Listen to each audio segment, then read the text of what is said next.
आप सभी को जय माता की। आज मैं आपसे चर्चा करूंगा नाग पंचमी के विषय में। नाग पंचमी हमारे सनातन संस्कृति का एक बहुत ही अद्भुत महानता दिखाता है, जिसमें हम प्रकृति मात्र को या जीव मात्र को ईश्वर तत्व मान के उसकी पूजा करते हैं।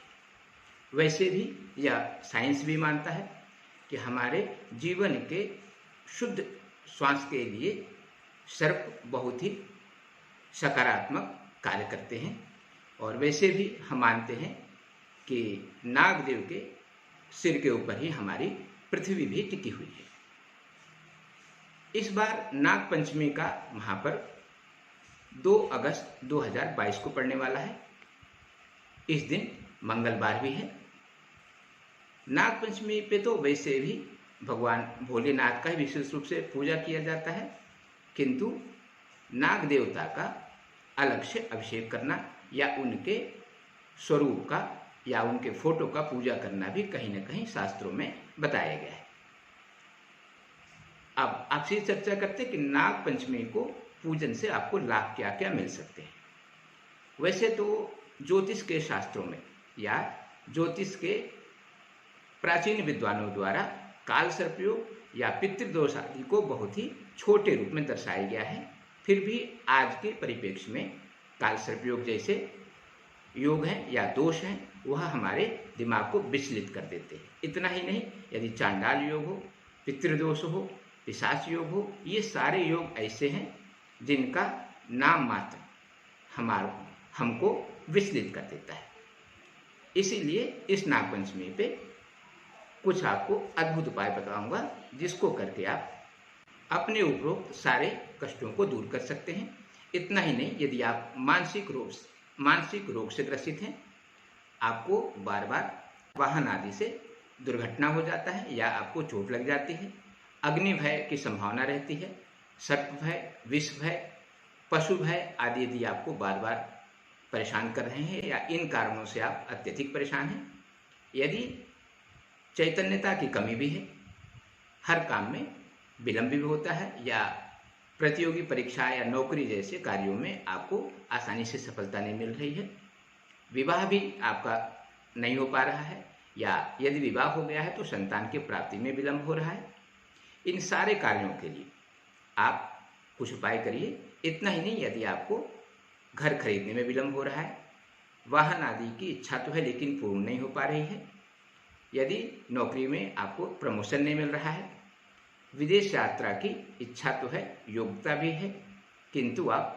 विदेश यात्रा नहीं कर पा रहे हैं या विदेश में नौकरी में सफलता नहीं मिल रही है, ऐसे सारे कार्यों के लिए कुछ उपाय आप अवश्य करिए। इससे आपको आशातीत ही नहीं बल्कि आशा से अधिक सफलता अवश्य मिलेगी।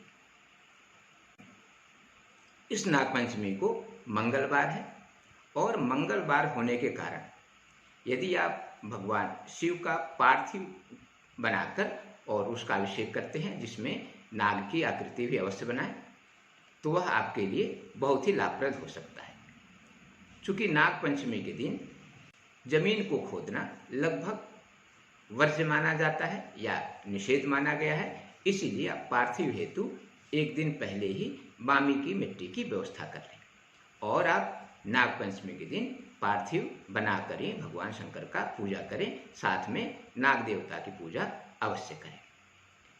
यदि आप उस दिन रक्त चंदन या अष्टगंध से बिल्वपत्र पर राम नाम का उल्लेख करके उसको भी भगवान को अर्पित करते हैं, यानी भगवान भोलेनाथ को अर्पित करते हैं, इससे भी आपके नाग पंचमी से मिलने वाले लाभ कई गुना बढ़ जाएंगे। इतना ही नहीं, यदि आप नाग पंचमी के दिन धतूरा के पत्ते या धतूरा के फूल से भगवान शंकर के सहस्र नामावली या अष्टोत्तर शतनाम से अभिषेक के बाद अर्चन करें तो यह बहुत ही लाभप्रद हो सकता है। नाग देवता को सुगंधित द्रव्यों के प्रति आकर्षित होना माना गया है, इसीलिए उस दिन यदि आप इत्र मिश्रित जल से रुद्राभिषेक करें, साथ ही भगवान नागदेव के आकृति का भी अभिषेक करें, इससे भी आपको अत्यधिक लाभ मिल सकता है। धतूरा के अभाव में आप बिल्वपत्र या गुलाब की पंखुड़ी का उपयोग कर सकते हैं। उस दिन एक बात का विशेष ध्यान रखें कि खुदाई जैसे कार्यों को न करें, क्योंकि उस दिन मिट्टी की खुदाई करना किसी भी प्रकार से शुभ नहीं माना गया है, बल्कि अशुभ ही माना जाएगा। उस दिन यदि आप ओम आस्तिकाय नमः या ओम अनंताय नमः इनमें से किसी मंत्र का भी 5 माला जप करते हैं तो आपको काल सर्प योग आदि जितने भी नकारात्मक योग हैं उनसे मुक्ति मिल सकती है। ये ध्यान रखें कि कम से कम 5 माला जप अवश्य कर लें। इसके साथ ही उस दिन आप गरीब या निराश्रित व्यक्तियों को भोजन भी कराएं और छाता आदि का दान कर दें, यह भी बहुत ही लाभप्रद होता है।